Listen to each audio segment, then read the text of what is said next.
Assalamualaikum warahmatullahi wabarakatuh. Alhamdulillahi wa kafa. Wassalatu wassalamu ala habibil mustafa. Wa ala alihi wa ashabihi min ahli sidki wal wafa. Saudaraku, saimin saimat dimanapun Anda berada.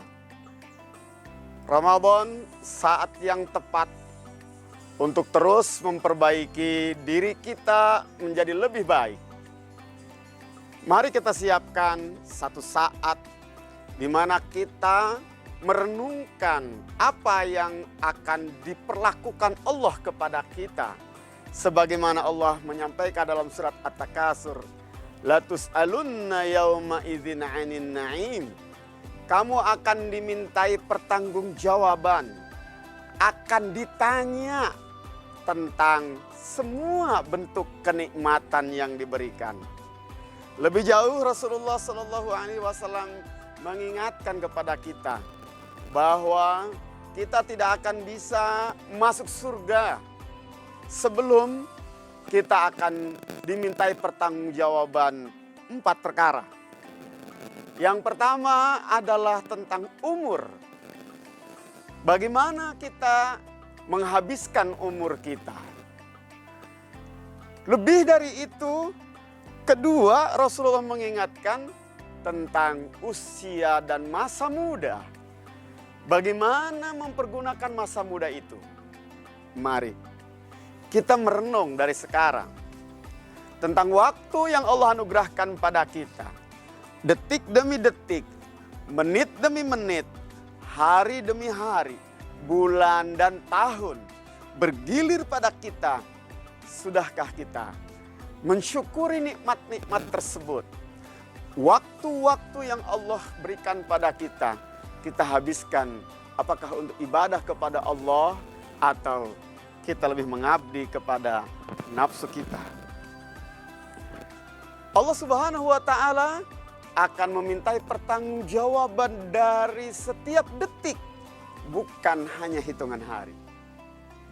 Oleh karena itu, mari kita mempersiapkan diri dan selalu ingat bahwa setiap pekerjaan, perbuatan, aktivitas hingga berpikir kita itu hanya akan berbuah pahala atau dosa.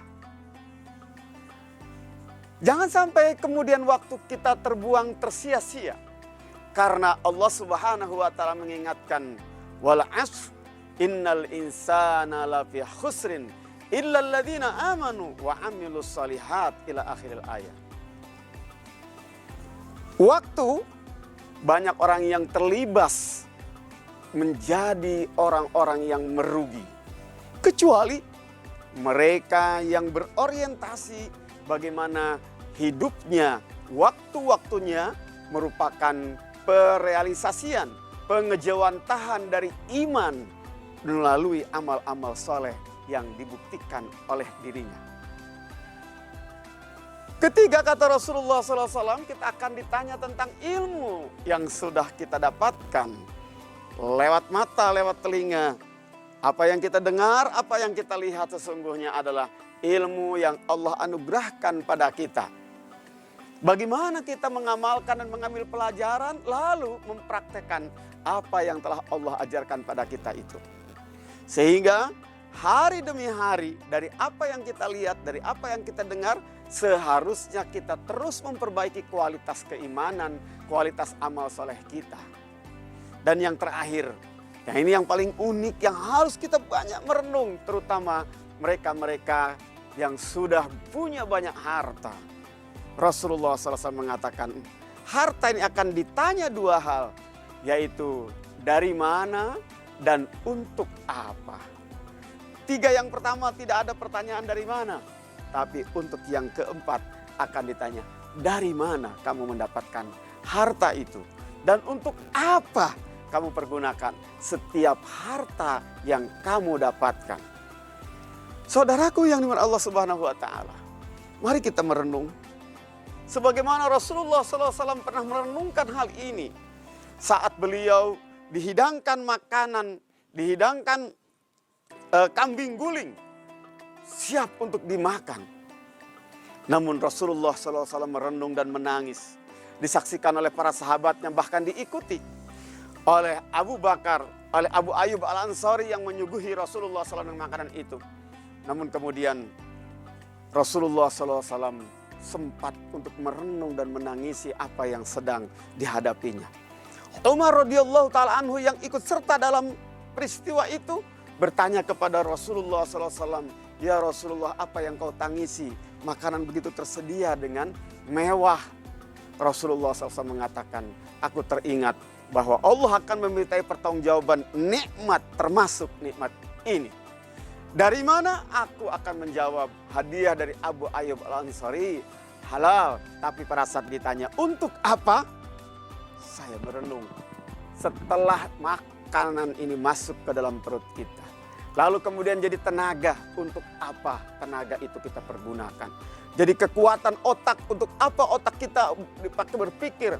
Jadi kesehatan buat mata dan telinga, mulut. Bagaimana kita menggunakan mata, telinga, dan mulut kita tersebut? Inilah yang membuat aku menangis. Hisab di hadapan Allah Subhanahu wa Ta'ala. Saudaraku, Ramadan saat yang tepat untuk merenungi hal-hal tersebut di hadapan Allah kala kita sendiri, sehingga kita bisa termasuk apa yang dikatakan Rasulullah SAW. 7 golongan yang mendapatkan naungan Allah, salah satunya adalah orang yang mengingat Allah lalu berlinang air mata dalam kesendirian. Karena dia khawatir, takut dengan pertanggungjawaban di hadapan Allah Subhanahu wa Ta'ala. Sudahkah kita menyiapkan pertanggungjawaban itu dan menyiapkan jawaban-jawaban di hadapan Allah Subhanahu wa Ta'ala? Semoga Allah memudahkan kita untuk itu. Aku qouli hadza, assalamualaikum warahmatullahi wabarakatuh.